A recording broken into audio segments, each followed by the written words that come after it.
Dixon County Commission regular meeting, January 18th, 2018. To order, please stand. Flag salute.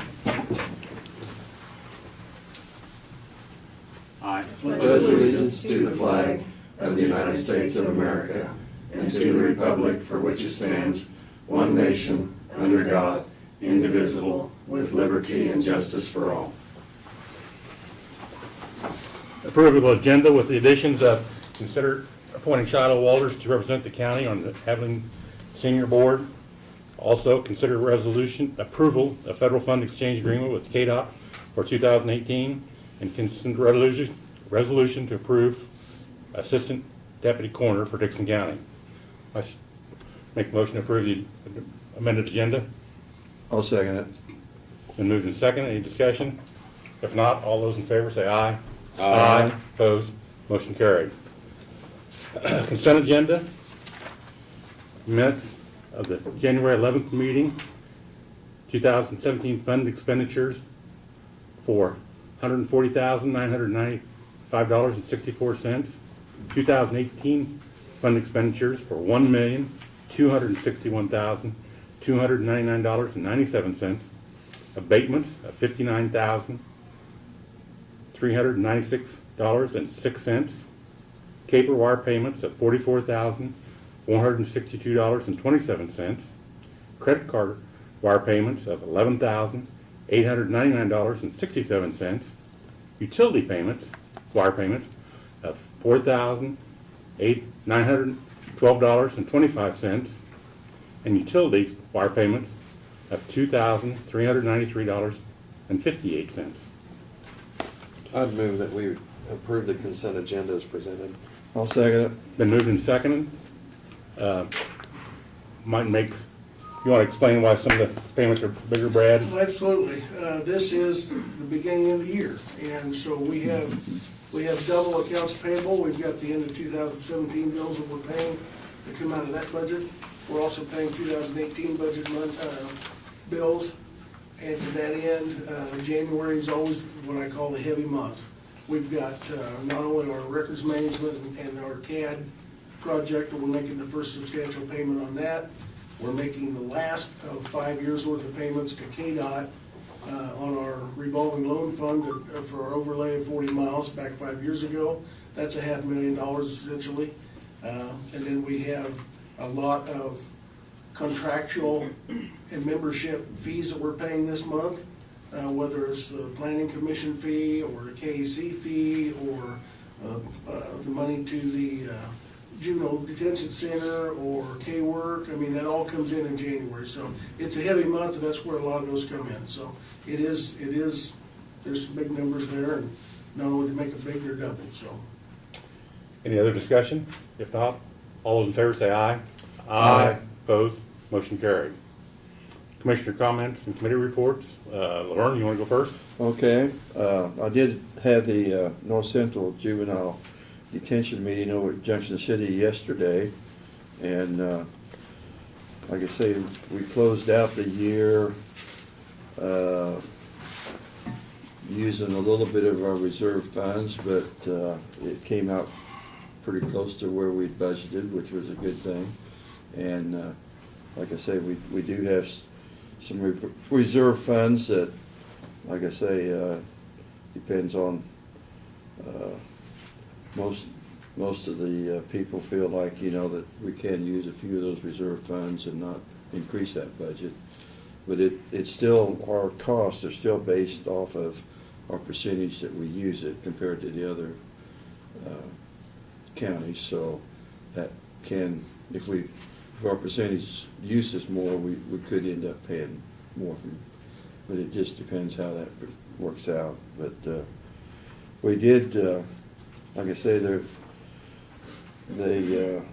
think I mentioned this last time about working with the students there and trying to get them some credits, and they have since August they have had 3 juveniles that earn their GED degrees there, and like I say, it's a program that we've trying to expand on and give some guidance to the kids while they're there and hopefully do some good that way and also help them continue with their education, and that's all I got. Thank you, Lauren. Lynn? Brad probably has something on this, but I'll go ahead and mention it. It's just we have this meeting coming up, County Government Day in Topeka, and that's going to be on the 24th, and I plan to attend that. And then we have a board meeting the next day on Thursday, so I will not be at next Thursday's meeting if things stand as they are. So, and that's all I have. Thank you, Lynn. At our work session, Bruce Wright, our appraiser, was in. We had, which you would have recognized or seen, we had a lot of abatement. We're asking for a little more clarification to be put on the abatement statement so we don't have a little better understanding of the commissioners why the reason was they were abated. He's going to work to see if we can do that. Diane Greeno was in, our HR person, talked about the implementation of the new pay plan and how that's going. So, I will be attending the County Government Day next Wednesday. I'll be attending the Rock Springs kickoff deal at Rock Springs that Wednesday too at noon. Something I'd like to also talk about is the wind farms that are coming. I've had some people, 2 or 3 people ask me about how they're going to be taxed and stuff. So, and I gave them what I thought was the correct answer, but we might get, if we could get a little more information on that. So, but I'm telling the same thing to everybody, Brad, and how they're going to be taxed, and put that on for next week or something, unless you wanted to discuss it today, but I'd rather give you a little time to. Well, there's obviously been some statutory changes there. Yeah. And my understanding is if they didn't get that there was an exemption for wind farms up until January 1 of last year. Right. And if they did not get their conditional use permit or permitting before that time, then they are subject to property taxes from here on out.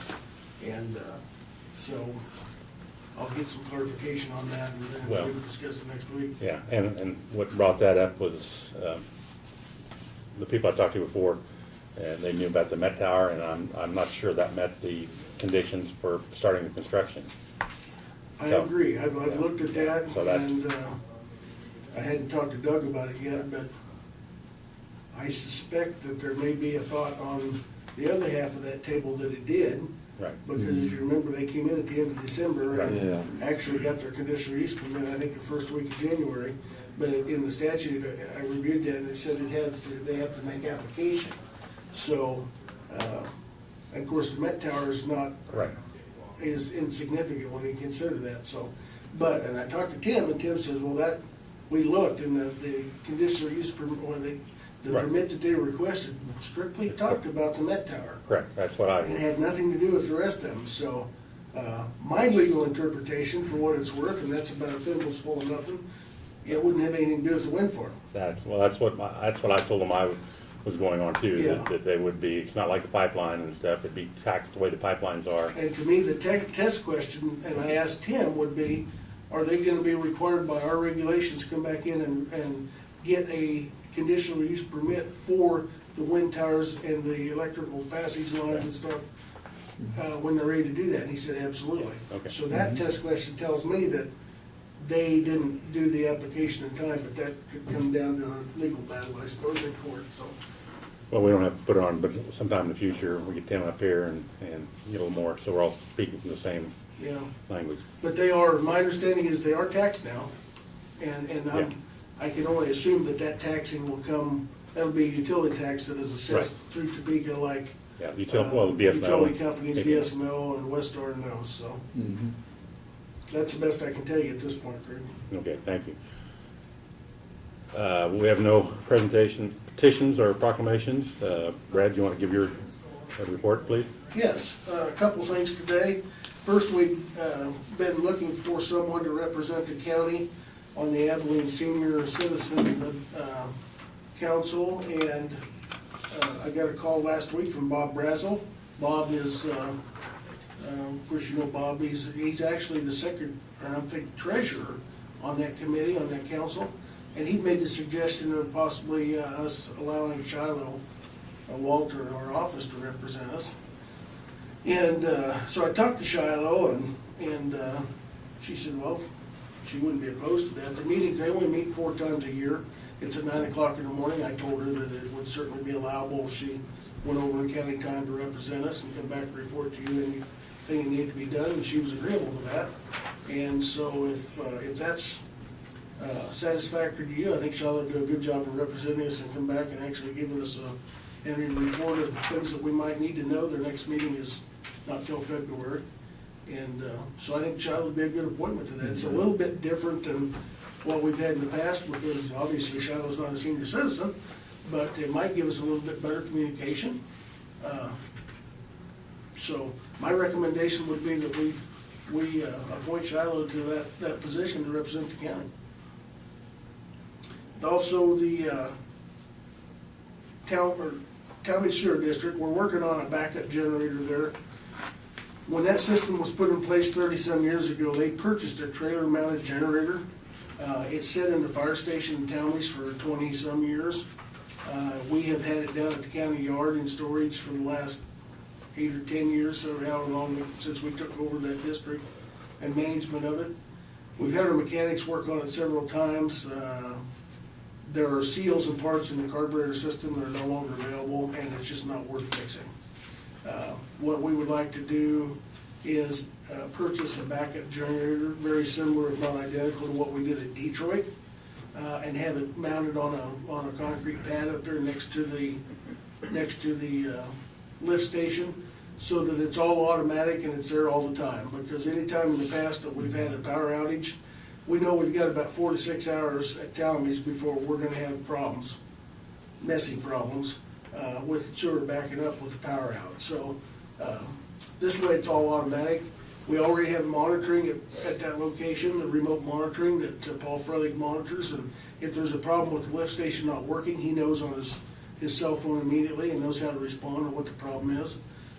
Our monitoring system would also monitor the generator and let us know that it's kicking on weekly for its exercise and such. So we do have money in the, we've anticipated this for a couple of years, and if you remember, I think 2 years ago, we increased the maintenance fee for the Talmadge residents by a quarter or 50 cents a year or something. It was very insignificant.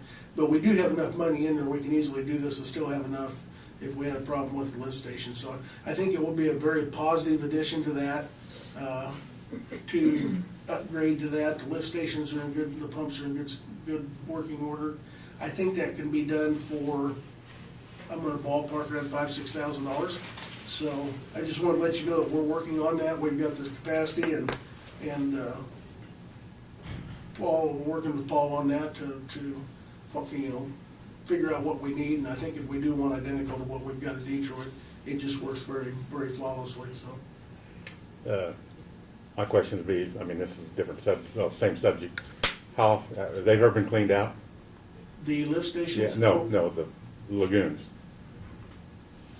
No, they have not at Talmadge. Okay. 2 years ago, we had the company come in, and I don't know what they call themselves, but they've got a boat and they go around and Right. they test the silt level. Okay. And we were pleasantly shocked that the silt level was Okay. minimal. Okay, Because Paul had told us that, it's been long enough, we probably need to look at getting that thing checked out. And it just so happened he had him in town, the Enterprise doing some work. Okay. And so we had him go up and check Talmadge, and the silt level's very minimal.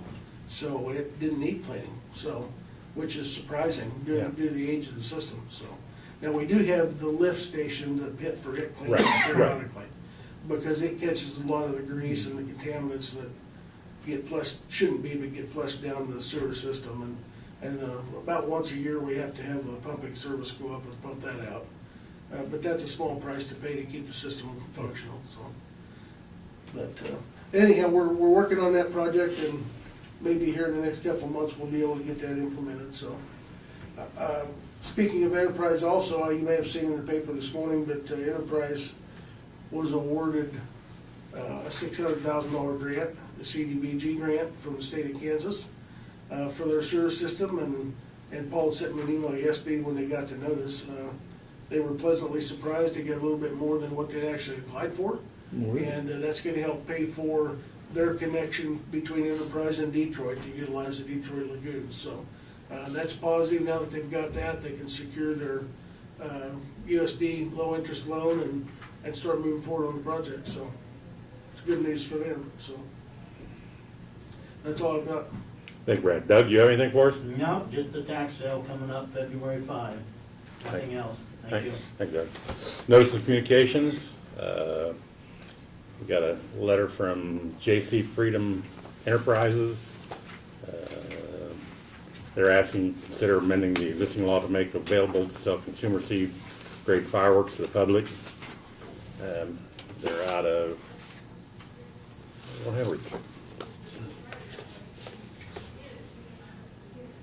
Perry, Kansas. Got a letter from the Kansas Association of Counties. This week, reorganizing themselves. It's appropriate this time of year to take, read, and study code of conduct for county commissioners. They're having a webinar, what did I say, February 7th. Didn't say what time it is. Probably 12 noon, that's what time. Okay, yeah, it doesn't say here what time it is. We have the amended and approved by the KC in 2007, the Kansas County Commissioners Association Code of Ethical Conduct for County Commissioners. And then, I'm sure you may not have got them all, but there's some county newsletter or county newspaper, Plains Guardian, and another Plains, I guess I got two Plains Guardians here, same thing. That's all the, If any of you want to participate in that webinar, we can set it up over here in the administrative conference room on the 7th. yeah. I'd like to, I might come and participate in it. Okay. I'll look my deal, Brad. Okay. There's a couple of us are gonna be on Salina at a meeting that day, but I'll make sure it's set Yeah. up, so. Yeah, I'm sure we'd have to call in to get it. Yeah, John, Bart's got the login for it, because he registered for their webinars, so. No, Casey. we have no resolutions to approve, no unfinished business. Our new business that we've added to the agenda was consider appointing Shiloh Walters to represent the county on the Abilene Senior Citizen Board. Have a motion to approve that? I move. Go ahead. I'll So- second. I'll second. Moved in second, any discussion?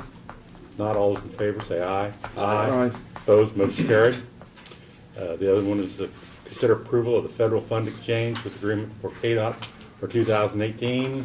You want to go over that again for us, Brad? Yes, this is the Federal Fund Exchange Program through KDOT. This is our old, what we call our bridge funds.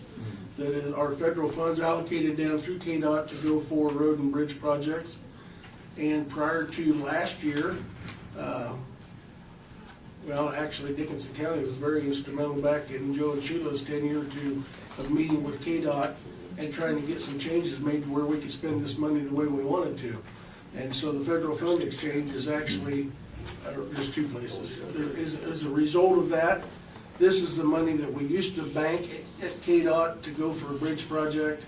Now they check it out and give it to us, and then we can spend it on whatever we want to as far as roads and bridges. And it doesn't have to meet the requirements, federal requirements for projects. So this is the funding that will help pay for the gap replacement on Eden Road or the Union Road Bridge down south of Woodbine. So we don't know exactly what the amount is. We're getting the agreement filled out and getting it in early. So as soon as the money becomes available from the federal government, as we know, I think today or tomorrow is the quandary date when the federal government shuts down. But once that funding is available, then it'll come through KDOT down to us, so.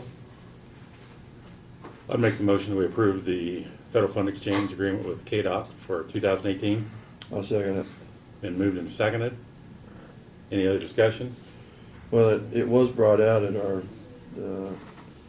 KAC conference. I went to a meeting and the guy said that it's kind of been optional whether you take it or not, but he says if you don't take it, It may not be there. the state's gonna take it. Yeah. So it's it's something you don't wanna forget to do because he said they're not gonna let that money sit there any longer.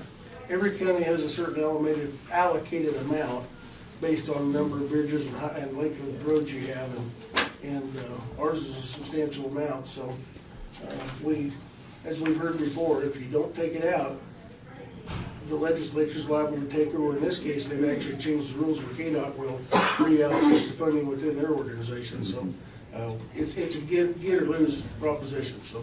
Yeah, I saw Clay County made the motion to get their KDOT money Yeah. in a minute.